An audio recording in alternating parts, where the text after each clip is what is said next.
and welcome back to the Forgive Yourself podcast. I am your host, Brenda Reese. And I am really glad you're here today because I'm going to share a pretty personal and vulnerable story. And what came out of it is what I want to share with you in the hopes that it can guide you if you're going through something similar. Today's conversation is tender.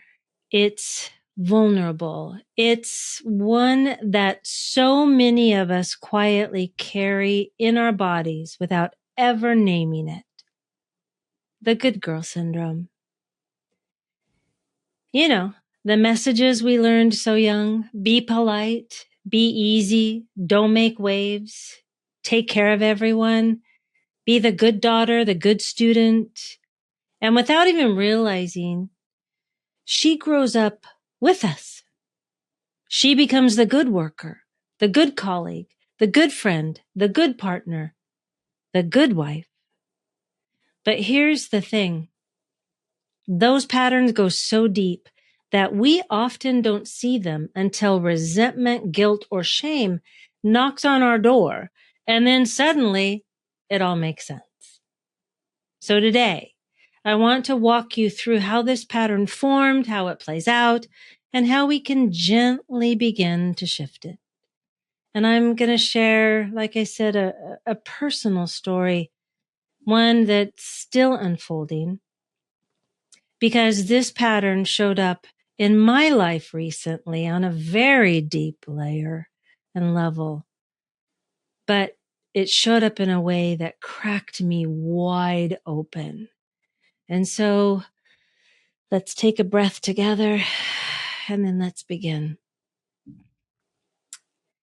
So I've said this before, and it's still true today. I am a recovering people pleaser and codependent. And the good girl syndrome, well, it doesn't disappear when we become adults. In fact, it gets a little sneakier because it shapeshifts. It becomes saying yes when we want to say no, carrying emotional and mental load for everyone, family, friends, coworkers, taking on tasks because someone has to do it, not resting until everyone is settled. Okay, moms. Believing our worth is tied to how useful we are and what we can do. Feeling guilty for needing help or having limits or high expectations. It's subtle. It's familiar. It's woven into our survival patterns. And we don't see it until the resentment hits or the guilt floods in or our bodies finally say, enough. So this is where I'd like to share the personal story with you, because many of you know my husband, Doug, is in memory care after his dementia progressed. And while the move to memory care slowed things down for a while, this past year has been deeply challenging. More falls, more confusion, more physical and mental decline. I've been visiting him, coordinating support, hiring caregivers, taking him to appointments, all in the spirit of being the good wife. But here's where things shifted. A couple months ago, I walked into his room and saw him kissing another resident. He was holding her face the way he used to hold mine. And he was looking at her with a tenderness that caught me completely off guard. And I went into shock, then anger, then heartbreak. My rational brain couldn't understand it, and his brain, with navigating dementia, couldn't register why I was so upset. I found myself saying things I'm not proud of. I reacted from hurt. I reacted from grief. I reacted from betrayal, because that's what came up for me. And later, when I saw the confusion on his face, something clicked. he genuinely didn't understand. The boundaries that had held our marriage together in his rational mind were now blurred. And then came the deeper realization. This wasn't just about the kiss for me. This was about every moment over the past few years and beyond when I pushed aside my feelings to handle logistics, finances, home repairs, medical decisions, everything he used to take care of. I'd been in survival mode, disconnected from my grief, trying to be the good wife, the strong one, the capable one, even when my body was screaming for help. Can you resonate? The truth? My grief wasn't being witnessed, not completely by others, because it wasn't even being witnessed by me. I wasn't allowing the space or the time. I was getting shit done. So, the universe evidently didn't want me to bypass this lesson or experience, wanted to make sure I got this one. So I walked in on more situations, more blurred boundaries, and more heartbreak. And I got really sick right after because my body finally had permission to break open. I surrendered.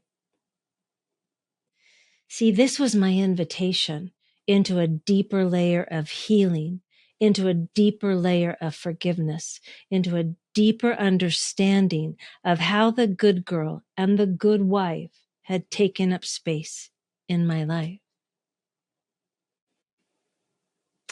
So I learned a few things going through this, and I want you to have these learnings too. Because what I'm going through, I'm not special in that way, right? Whatever I'm going through, I know others are going through too. And if you've been with me a while, you know I don't want you just listening. I want you living this work because it changes you. So here are 5 takeaways that supported me through this very human, very messy, very sacred unraveling. You ready? Okay. Takeaway number 1. Let yourself feel the feelings. Oh, it's uncomfortable. And yes, it's very unfamiliar because most of us were never taught how to do it or encouraged. But emotions move through the body when we let them. The suffering comes from suppressing them, not from feeling them. I'm going to repeat that last part. The suffering comes from suppressing those feelings, not from feeling them. And, you don't have to do this alone. Please reach out. Ask for support. You deserve that. Now, takeaway number 2. Write down the thoughts that surface. So when emotions open, when they open up, old memories will pop up. It's kind of like the way I described it to my friend was like popcorn. Moments, right? You stayed silent. Moments you overgave. Moments you abandoned yourself to avoid upsetting someone. Those thoughts aren't random. They're connecting the dots. So write them down. They're showing you what needs to be healed. They're going to give you a pathway and reveal the pattern. It was so eye-opening for me. Takeaway number 3. Talk to someone who can hold space. Oh, I can't recommend this highly enough. Because you're worth it. Okay? You're worth being heard and understood and listened to. Now, I don't want you to talk to someone who tries to fix it, or someone who judges, or someone who rushes you to find the meaning. Because, my friend, you need presence and compassion and safety. Now, this can come from a friend, a coach, a therapist, someone you trust who can hold you while you process. And that's exactly what helped me through this deeper layer of healing, because I have several friends who hold me in that space. They let me cry and they let me be angry, and they hold the space for me. And they give me permission to be human. They give me permission because sometimes with all the teachings I've had and all the things I've gone through, sometimes, we can, when we're on a spiritual journey, we can think that we're not human, that we need to get through it. And a lot of times it's so uncomfortable to be in it. We don't know what to do with ourselves. But the best gift we can give ourselves is having someone that can encourage us. You've got this. Stay with it. On the other side, it's much better.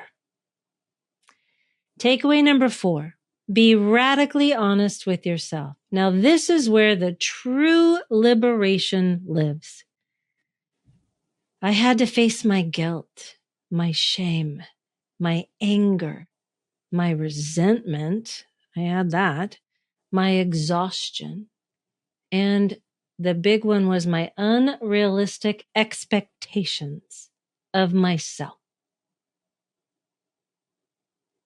Radical honesty doesn't break you. It frees you. And takeaway number 5, redefine self-care as tending to your inner world. Yes, the massages help, especially as we're moving out stuck energy, right? Body work is important. But the deeper care, that happens in the silence, in the rest, in letting yourself do nothing.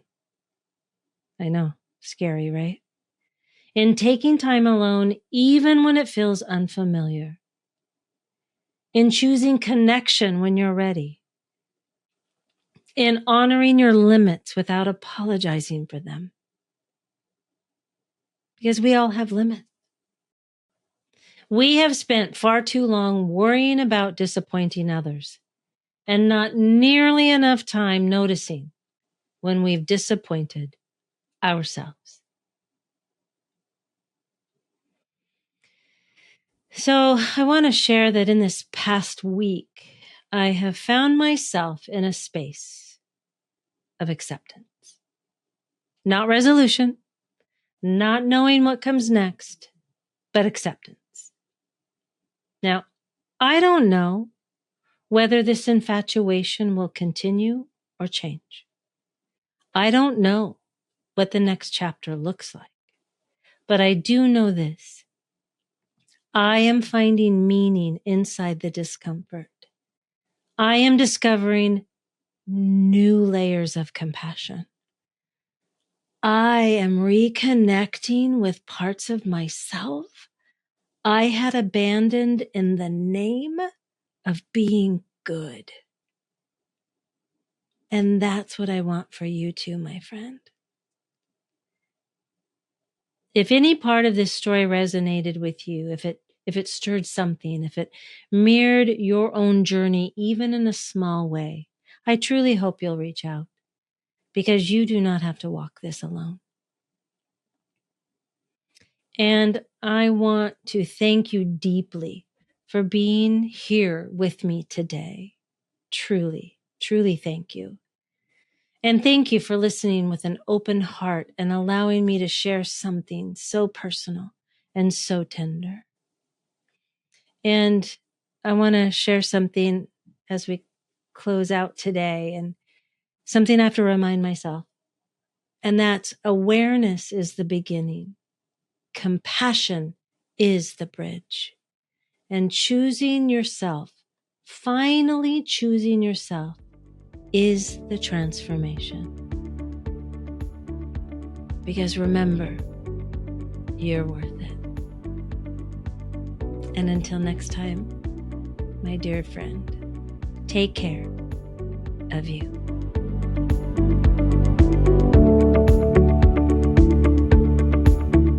Thank you so much for listening today. I hope you enjoyed this episode.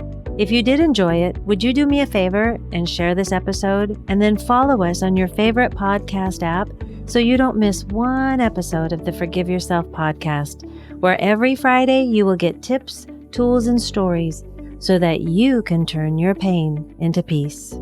Take care.